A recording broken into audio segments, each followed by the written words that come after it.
Le nouveau costume de l'empereur de Hans Christian Andersen.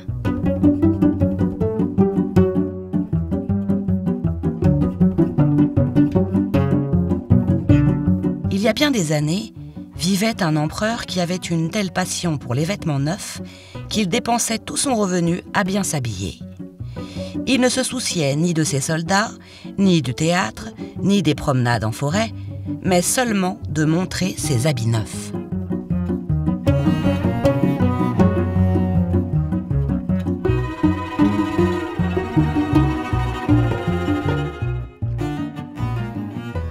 Il en changeait à toute heure du jour. Et comme on dit généralement d'un roi qu'il est au conseil, on disait de lui « l'empereur s'habille ». De nombreux étrangers arrivaient sans cesse à la capitale. Un beau jour, survinrent 2 coquins. Ils prétendaient être tisserands et disaient qu'ils savaient tisser les plus belles étoffes qu'on pût imaginer. Non seulement les couleurs et les dessins étaient merveilleux, mais les habits qu'on faisait avec ces étoffes avaient la propriété remarquable d'être invisibles pour tous ceux qui remplissaient mal leurs fonctions ou qui étaient par trop bêtes. « Voilà de fameux vêtements », se dit l'empereur. « Il me suffirait de les porter pour savoir les mauvais fonctionnaires de mon royaume. De plus, je pourrais distinguer les sages des imbéciles. »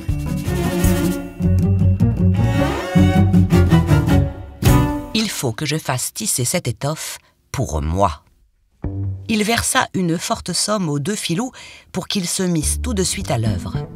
Nos gens installèrent 2 métiers, firent comme s'ils travaillaient, mais n'avaient absolument rien devant eux. Sans cesse, ils réclamaient de la soie la plus fine et surtout de l'or le plus précieux.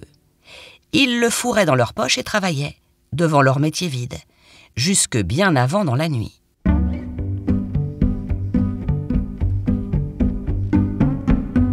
« Je voudrais bien savoir où ils en sont de leur étoffe, » pensait l'empereur. Mais il se sentait un peu troublé à l'idée que ceux qui étaient des imbéciles ou qui remplissaient mal leurs fonctions ne pouvaient rien apercevoir. Ce n'était pas tant qu'il craignit pour lui-même, non. Pourtant, il préférait envoyer quelqu'un pour voir ce qu'il en était.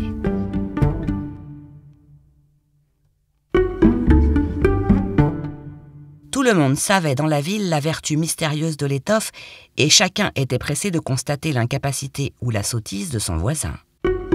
« Je vais envoyer à ces tisserands mon bon vieux ministre, » se dit l'empereur. « Il me dira ce qu'il pense de cette étoffe. » Le vieux ministre entra donc dans la salle où les 2 coquins travaillaient assis devant leur métier vide.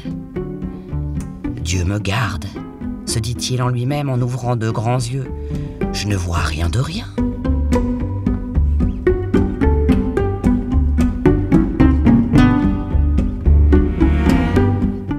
Mais il se garda bien de le dire tout haut.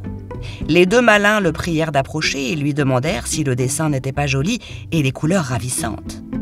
Ce disant, il se penchait sur les métiers. Le pauvre vieux ministre écarquillait les yeux, mais ne pouvait rien voir là où il n'y avait rien. « Dieu !» pensa-t-il. « Suis-je devenu imbécile ? Je ne l'avais jamais cru et il ne faut pas qu'on le sache. Ne remplirai-je pas bien ma charge ? Non, vraiment, il ne faut pas que j'aille raconter que je ne vois point l'étoffe. »« Eh bien, vous ne dites rien de cela ?» demanda l'un des tisserands. « C'est superbe, c'est tout à fait merveilleux !» répondit le vieux ministre en regardant à travers ses lunettes. « Quel dessin et quelle couleur, oui. Je vais dire à l'empereur que je suis enchanté. » « Cela nous fait beaucoup de plaisir, » dirent les tisserands qui crurent devoir nommer les couleurs et détailler les difficultés du dessin. Le vieux ministre se faisant tout oreille pour pouvoir répéter les détails quand il irait trouver l'empereur. Les 2 filous en profitèrent pour réclamer un complément d'or pour les broderies. Ils mirent l'or dans leurs poches, mais n'en continuèrent pas moins à travailler devant leur métier vide. Bientôt, l'empereur envoya un autre habile fonctionnaire pour voir où en étaient les tisserands et si l'étoffe allait être enfin prête. Ce fut pour lui comme pour le ministre. Il regarda, mais comme il n'y avait là que 2 métiers vides, il ne put rien voir. N'est-ce pas une jolie étoffe ?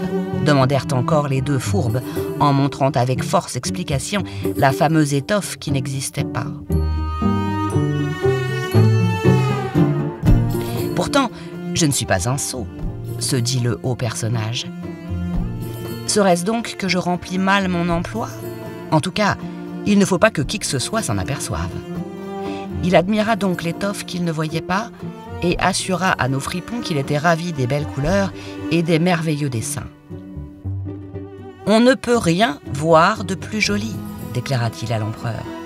Tout le monde dans la ville parlait de la fameuse étoffe.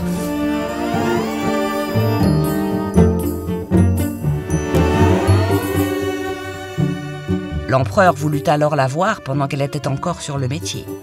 Avec toute une suite de courtisans dont faisaient partie les deux habiles personnages qui avaient déjà été envoyés, il vint trouver les deux tisserands qui travaillaient de toute leur force, mais sans le plus petit bout de fil. « N'est-ce pas magnifique ?» dirent les deux grands personnages.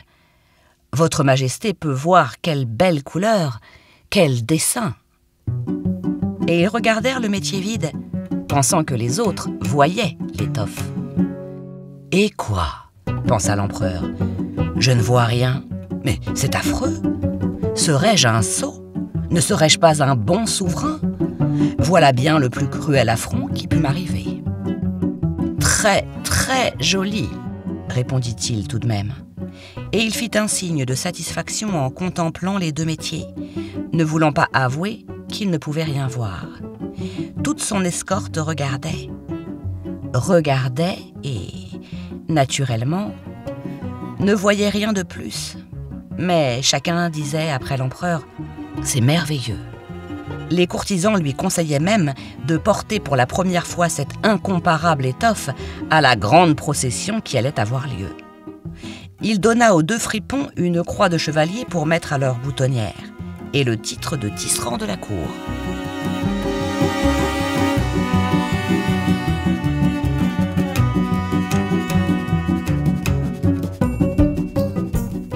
Toute la nuit qui précéda le jour de la procession, ils restèrent assis à leur métier avec plus de 16 lampes allumées.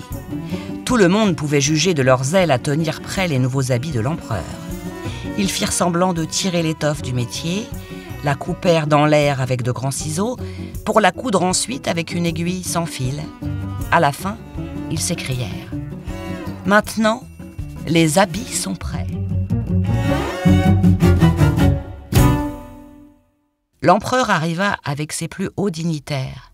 Nos tailleurs levèrent les bras en l'air, comme s'ils soutenaient quelque chose, et dirent « Voici les culottes, voici la jaquette, voici le manteau, et ainsi de suite. C'est aussi léger qu'une toile d'araignée, ajoutait-il. On pourrait croire que l'on n'a rien sur le corps, et ce n'est pas la moindre qualité de cette étoffe.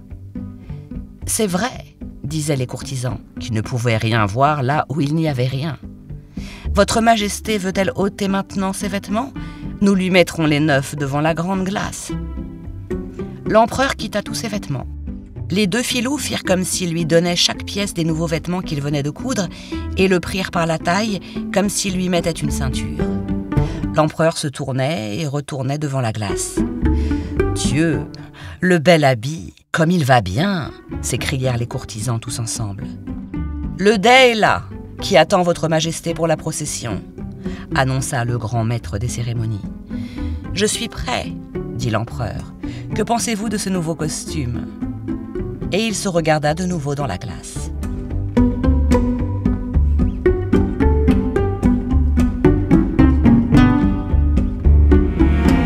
Les chambellans qui devaient porter la traîne baissèrent les mains vers le sol comme pour y saisir quelque chose. Puis ils marchèrent en les tenant en l'air, car ils ne voulaient pas se faire remarquer en disant qu'ils ne voyaient rien. L'empereur suivit donc la procession sous son dais magnifique. Dans les rues et aux fenêtres, les gens disaient « Dieu, quelle superbe traîne! Comme il est admirablement vêtu !» Personne ne voulait avouer ne rien voir. C'eût été reconnaître qu'on était ou indigne de son emploi ou un imbécile. Jamais un costume de l'empereur n'avait été aussi admiré.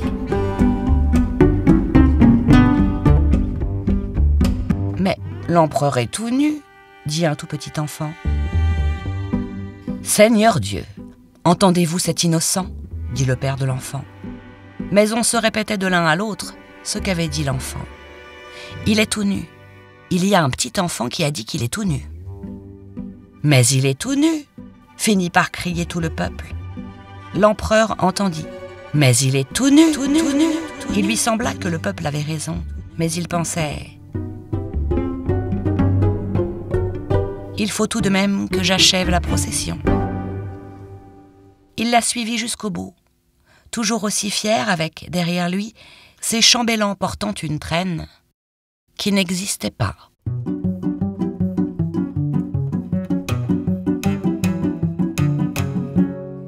Un livre lu par Anaïde Megarditchian.